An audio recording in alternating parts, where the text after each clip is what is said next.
Hello and welcome to An Old Man Watches, and today I'm going to be talking about Breakout from Oppression, a 1982 thriller from Taiwan. And you'll notice that I haven't been able to source a DVD cover in the English language. I'm pretty sure this film's basically only available in big boxed sets of 50 movies for $20 if you buy it on DVD, and potentially maybe on streaming services, but I don't think it's ever had a sort of an individual English language release on home media.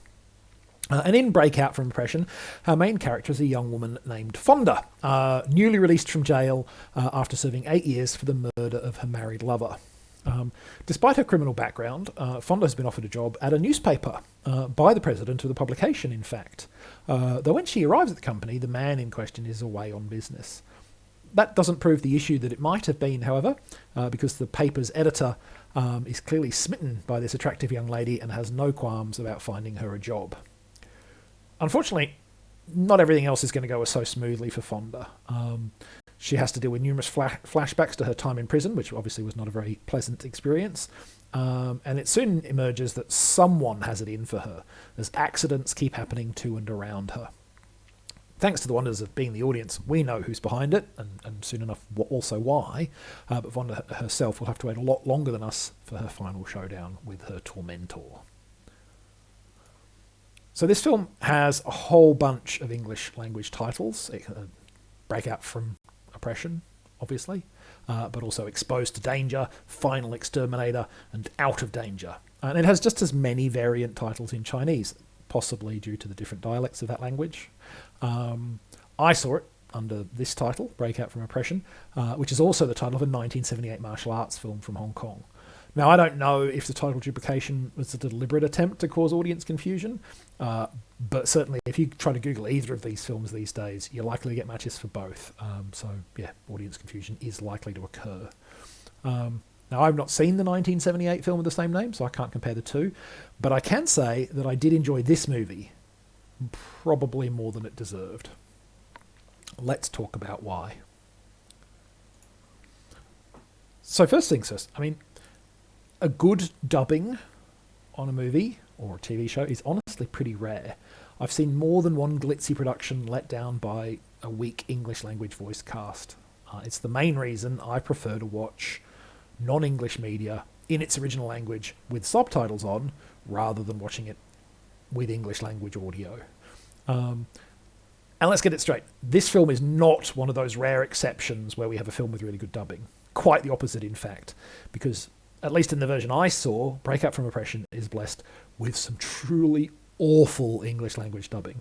And I say blessed because, as awful as it is, it's also kind of amusing in its terribleness. You've got cut-price voice actors with hopelessly mismatched accents and pronunciations, spouting mangled lines with vigour, if not exactly skill. And honestly, I'll take not terribly competent enthusiasm over lifeless, passionless mediocrity any day of the week, and Breakout from Oppression, whatever faults it may have, definitely does not have lifeless, passionless mediocrity amongst them. So, as I've mentioned, Fonda finds herself targeted by someone with quite the grudge. They're a smart, inventive, and cruel tormentor, not content to merely target Fonda directly. Instead, they engage in all variety of cruel and sadistic crimes, choosing victims who are physically or emotionally close to their real prey. As you can imagine, this makes our heroine's life pretty hellish, especially since the villain is clever enough to implicate Fonda herself as the culprit behind these crimes. And, Fonda has a criminal record. People are going to suspect her anyway, and now there's evidence pointing to her. It's pretty smart, really. The inventiveness and ferocity of these attacks definitely helps to lend the film a really dynamic, kinetic mood, and atmosphere. And also, to give credit where credit is due, the script doesn't waste much time making clear to the audience why the villain harbours such a fierce antagonism towards Fonda. And it makes sense. It's a logical kind of reason to hate Fonda, which is not to say that the person who hates Fonda is behaving logically, because, they're committing horrible crimes, and, it's one thing to resent Fonda, it's another thing to do the things that this person does. But our leading lady, of course, is in the dark for much longer than we are. But yeah, the film does a really good job of establishing why this is happening and not playing overly coy with the story behind, these crazy attacks. And I think that's a smart play on the film's behalf. The final thing I wanted to talk about is homage and taking inspiration from other films. And there are plenty of films out there that borrow heavily from previous movies. And some of those films become big hits themselves. A Fistful of Dollars, for instance, not only catapulted Clint Eastwood from middling TV star to rising cinema icon, but it also strongly resembled the Japanese film Yojimbo in its plot, just in a different setting. In fact, the makers of the earlier film launched a lawsuit and won a considerable sum in the resulting out-of-court settlement due to the similarities between the films. This movie sets its sights a little lower in the inspired by stakes, both in terms of how much it borrows, just the climactic face-off between our heroine and her tormentor, and also the movie it borrows it from, 1980 slasher Friday the 13th. The final fight is close to a shot-for-shot remake of the end of the original Friday the 13th. Now, I've got a soft spot for the Friday franchise that it honestly doesn't really deserve. So this blatant bit of copying did actually bring a smile to my face. So there you go.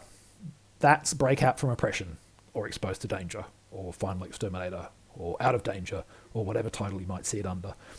Whatever that title is, what you're going to get is a schlocky nonsense marred by poor dubbing and equally poor picture quality. But honestly, this film's unapologetically full steam ahead gonzo swagger meant that I had a pretty good time with it. Next time, some very early filmmaking with 1929's Pandora's Box. It's not what you might expect of a film that's over 90 years old.